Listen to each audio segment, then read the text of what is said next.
بسم اللہ الرحمن الرحیم. میرے تمام پاکستانی بھائیوں بہنوں بزرگوں بچوں، آج کل کچھ پاکستان اور ہندوستان کے درمیان میں ایسا ایک ماحول پیدا ہو گیا ہے جس میں ان کے جو بہت سینئر ملٹری کمانڈرز ہیں اور ان کے سینئر منسٹرز ہیں وہ پاکستان کے بارے میں ایسی irresponsible اسٹیٹمنٹس دے رہے ہیں اور وہ پاکستان کو ایسا سمجھ رہے ہیں جیسے پاکستان کوئی بغیر دم کے بغیر فورس کے ایک ملک ہے.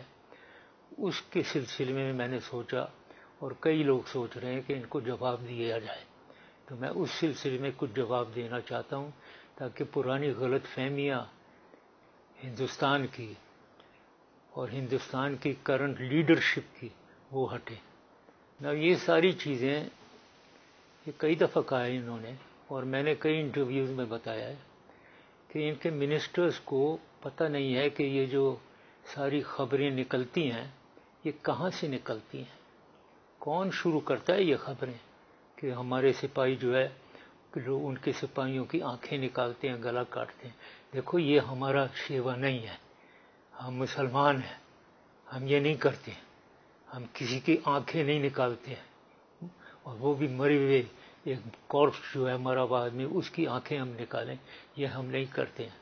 یہ شروع ہوتی ہے خبر ایک وہ جو لائن آف کنٹرول پہ بیٹھا ہوا ایک بالکل ان پڑھ سا جو جس کو میں پھتو خان کہتا ہوں، پھتو خان بیٹھا ہے ادھر، وہ شروع کرتا ہے.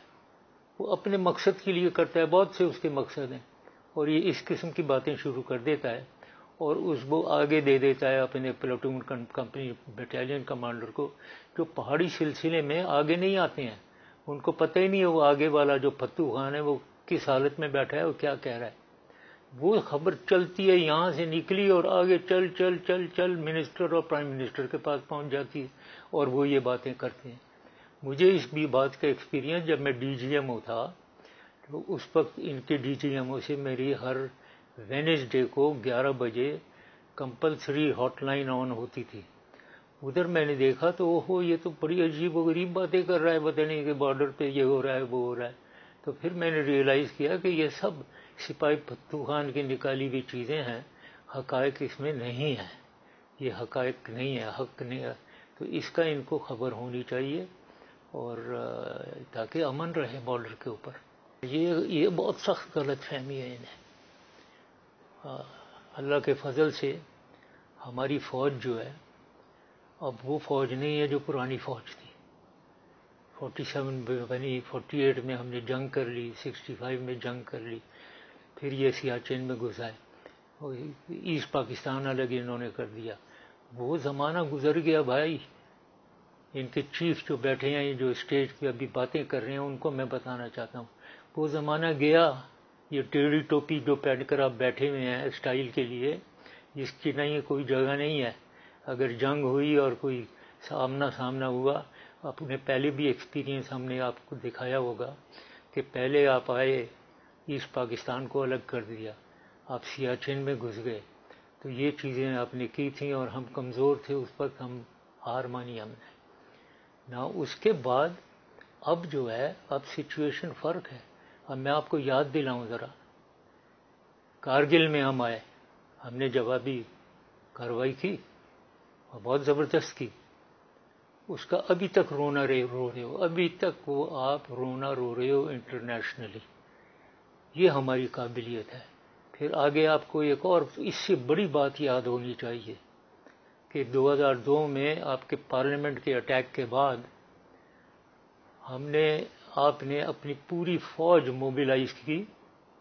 اور پوری فوج موبیلائز کا مطلب یہ ہوتا ہے، یہ لوگوں کو معلوم نہیں عام طور پہ، جب ایسٹرن فرنٹ یعنی چائنیز بارڈر اور بنگلہ دیش بارڈر ادھر سے آپ اپنی فوج موو کرتے ہو نا، انفنٹری ڈویژنز کوئی 8 تو ہمیں پتہ ہو جاتا ہے کہ آپ پورے پاکستان پہ حملہ کرنے والے ہو. آپ نے پوری فوج اپنی موبیلائز اس وقت کی تھی، وہاں سے بھی لے آئے تھے آپ. تو ہمیں پتہ ہوا کہ آپ تو بڑے سیریس ہیں، حملہ کریں گے. ہم نے بھی اپنی فوج موو کر دی. ہم کوئی بیٹھے ہوئے نہیں ہیں، ہم نے چوڑیاں نہیں پہنی ہوئی ہیں، ہم پوری فوج ہم بھی لے کر آ گئے آگے. اور 10 مہینے تک ہم نے آمنا سامنا کیا آپ سے، 10 مہینے تک. تو ایک دفعہ تو پتہ ہوا تھا کہ آپ اٹیک کرنے والے ہیں ایئر سے، اپنے ایئر فورس سے. اس کے جواب میں ہم نے اوپن کہہ دیا تھا، جب اگر انہوں نے یہ غلط فہمی کی، اگر اٹیک کیا تو ہمارا ایئر فورس امیڈیٹلی ان کو رسپانس دے گا، اٹیک کرے گا، اور صبح سویرے ایک دفعہ اور اٹیک کرے گا. تو جب انہوں نے یہ دیکھا کہ یہ تو کوئی ایسے ڈرنے والے نہیں ہیں، تو انہیں واپس جانا پڑا. اور پوری قوم نے ان کو گالیاں دیں ان کی فورس کو کہ کیوں آئے تھے، کیونکہ کئی 100 کروڑ روپے انہوں نے خرچ کیے موومنٹ کے اوپر. تو یہ ان کو یاد رہنا چاہیے یہ باتیں، کارگل اور یہ 2 ایونٹ، کہ اب ہماری یہ فوج ہے، ہماری فوج ہارڈنڈ فوج ہے، ہماری فوج فاٹا میں لڑتی رہی ہے، ہماری فوج افغانستان میں جو آپ کر رہے ہیں وہاں اس کے خلاف لڑ رہی ہے، ہماری فوج ہر جگہ سویلین سپورٹ میں ہے.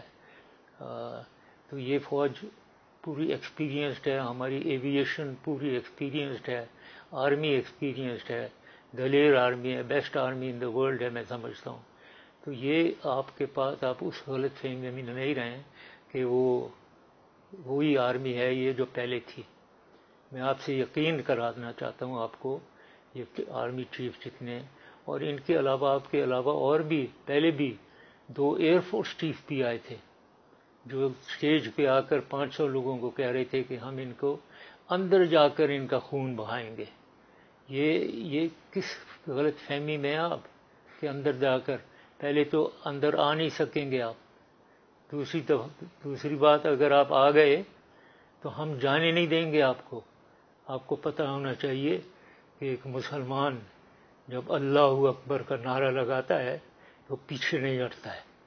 اور ادھر تو 22 کروڑ پاکستانی مسلمان ہیں، 20 کروڑ آپ کے مسلمان ہیں، کشمیر میں مسلمان ہیں. یہ سب مل کر جب ایک ہو کر اللہ اکبر کہیں گے تو آپ کا دل دہل جائے گا. تو یہ ہم سے مت کروائیں، یہ آپ سہ نہیں سکیں گے اسے. اور آپ جو کہتے ہیں اندر جا کر ہم ان کا خون بہا دیں گے، ہم صرف اندر جا کر نہیں، ہم سامنے سے پیچھے سے ہر جگہ سے ہم آپ کا خون بہا دیں گے. ہمارے پاس بہت طاقت ہے. یہ جو پرائم منسٹر ہے نئی گورنمنٹ یہ بی جے پی کی، یہ ہندو راج میں بلیو کرتے ہیں.